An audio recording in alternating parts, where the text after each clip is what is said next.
स्वर्गत मनमोहन सिंह केवल भारतवर्षर निर्माता नथिले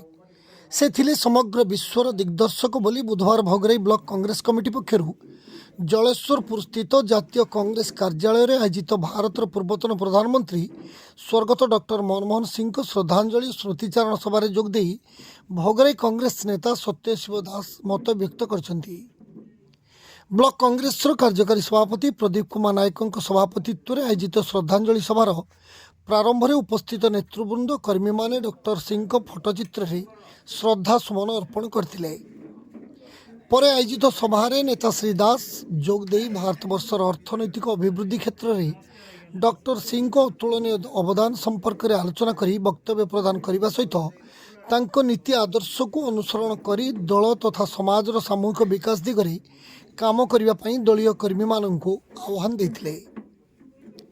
अन्यमानक मध्यरे जिला कांग्रेस उपसभापति गोपबंधु महापात्र, वरिष्ठ कांग्रेस नेता सुदर्शन जेना, जिला संपादक राजकिशोर नायक, शिशिर दास महापात्र,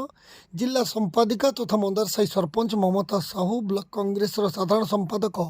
दीपेश चंद्र राय, 34 नंबर जोन कांग्रेस सभापति तथा निमातपुर सरपंच राजेंद्र दलाई, 30 नंबर जोन कांग्रेस सभापति राजेंद्र पंडा,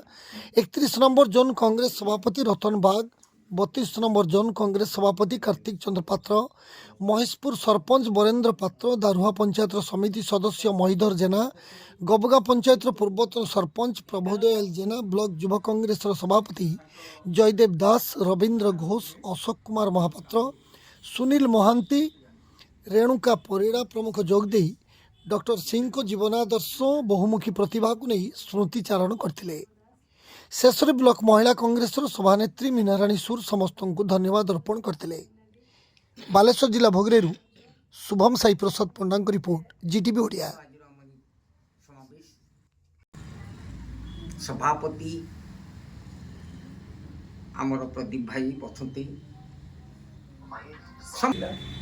जहाँ समय 108 आम्बुलेंस सेवा आरंभ होता प्रत्येक सम्माननीय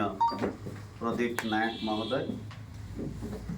मंच उपरे आम दलर समस्त नेतृवृंद, मंच तले भी आम दलर समस्त नेतृवृंद, एटी कई साधारण कर्मी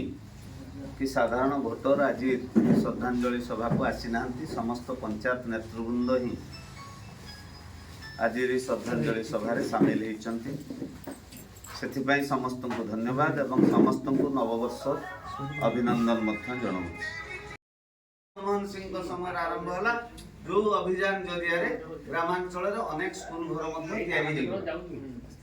सर्वशिक्षा अभियान जरिया आज जो माने जिला परिषद शिक्षा एनआरएचएम से समय एवं एनआरएचएम रे मनमोहन सिंह यूपीए 2 रे मु व्यक्तिगत भाव रे जानी यूपीए 2 रे समग्र भारतवर्ष रे बालेश्वर जिला को स्वास्थ्य क्षेत्र में सर्वाधिक अर्थ आसीथिला एनआरएचएम जरिया श्रीकांत जेना एमपी एवं मंत्री समग्र भारतवर्ष देश में बालेश्वर जिला को सर्वाधिक मंत्री ग्राम सड़क योजना को परिवर्तन न करी से बरं घोषणा कले यह एक भल योजना ग्रामांचल विकास पाई एवं प्रधानमंत्री ग्राम सड़क योजना रे पर्याप्त अर्थ देले एवं 2009 रु 14 भितरे प्रधानमंत्री ग्राम सड़क योजना बाबद रे समग्र भारतवर्ष रे बालेश्वर जिला सर्वाधिक अर्थ पाई मनमोहन सिंह समय